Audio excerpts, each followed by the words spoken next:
Back in March of 2024, I bought this 2008 Volvo S60. Now, when I bought it, it supposedly had a head gasket leak, and it really wasn't drivable. Now, the previous owner said he had taken it to a shop, and they had said it was a head gasket leak. Now, it was putting out a decent amount of smoke from the exhaust and was obviously burning oil. Of course, I assumed his judgment to be right and just geared myself up for a head gasket replacement. But when I started taking apart the engine, me and my brother found something a little bit different. Dude, okay, this thing is completely shot. Look at that. Look at that. Wow. Just took this turbo out of that. Okay. No buenos here. Wow. This was not a normal case of turbo seal failure. In our case, the shaft on the turbo completely snapped in half.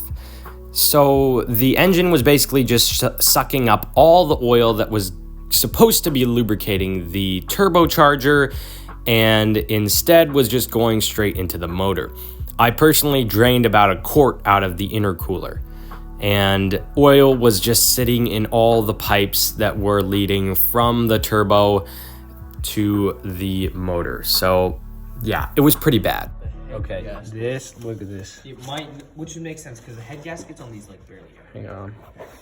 Yeah, I mean, I haven't heard of many Volvos needing head No, gaskets. it's like super. You can't turn on the light when it's a video? Idiots. Okay, look at all this oil. Not cool. And that came out of the intake manifold. Wow. So I ended up getting a $70 turbo from eBay that was pulled from a junkyard V70. And I think it turned out pretty good because it's still working in the car today. And I wasn't about to drop $1,500 on a new turbo, and I definitely wasn't about to put an aftermarket turbo in this car. With the turbo issue remedied, the car started and drove like normal. She runs. That is super cool. We fixed this for $70. $1,500 running Volvo. The next thing we did was replace the spark plugs because, well, while AC Delco might be a good idea for an old Chevy or something applicable, I really didn't want them in my Volvo. So I actually replaced them with used spark plugs, and man, what a difference. Just night and day. If your engine is ever running weird, at least on these Volvos, try replacing the spark plugs. 9 times out of 10, I've had issues with the coil packs. I've learned that over about a year of owning this car. And yeah, usually it's a coil pack. Usually that can be diagnosed with a scan tool. But replacing the plugs was night and day difference. Now, as you can see in this clip, it actually doesn't have a muffler on it. The previous owner said the muffler was stolen off the bottom, but at this point, I'm kind of skeptical about their opinions on this, and I don't really know what happened to the muffler. But I did end up fabbing up a little aftermarket exhaust because I wasn't really going to go back to stock, but I didn't want it to be a rice rocket. So I got myself about a $40 muffler on Amazon that supposedly cut out any drone. It worked okay. 2000 RPM was still a little bit ugly sounding. I next turned my attention to the timing system, as I was pretty afraid that the belt might snap at any point. Now, timing on these engines is pretty scary because they are interference engines, and if you get it wrong, then your valves can impact your cylinders and your engine's pretty much toast. Given that, I was pretty overjoyed when I finally finished it.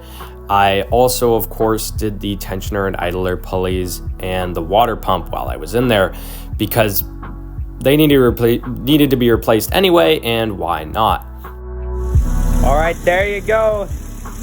She's a running. Just did the timing and the cam seals. New Continental belt. beautiful, running, no problems. Yes, sir. With all that said and done, this car was a pretty reliable daily driver, but there were a few things I still wanted to do on it. The first thing I turned my attention to was the overall aesthetic appeal of this car.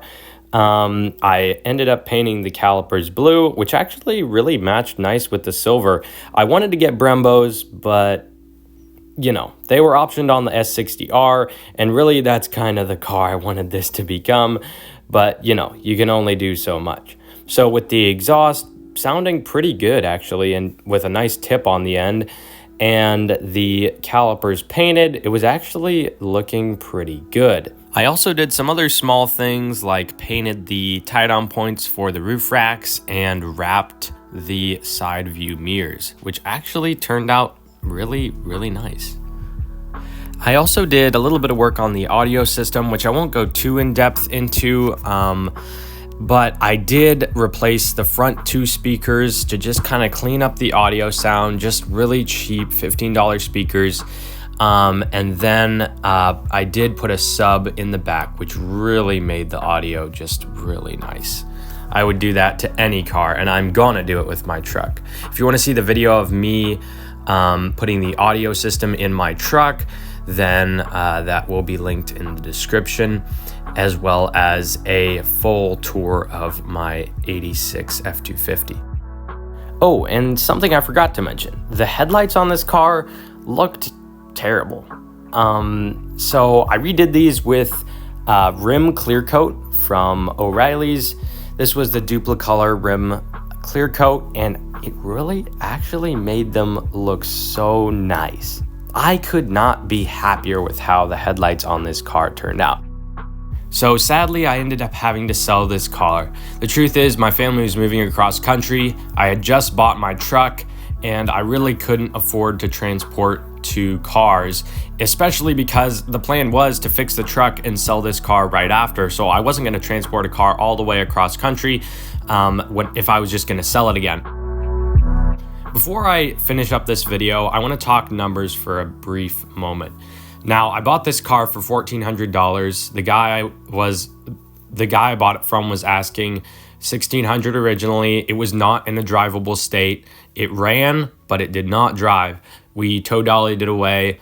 So honestly, me and my brother were kind of sketched out buying this for $1,200 because we didn't really know what was going on inside the engine. We didn't know if the block was cracked. We didn't know if the head was cracked.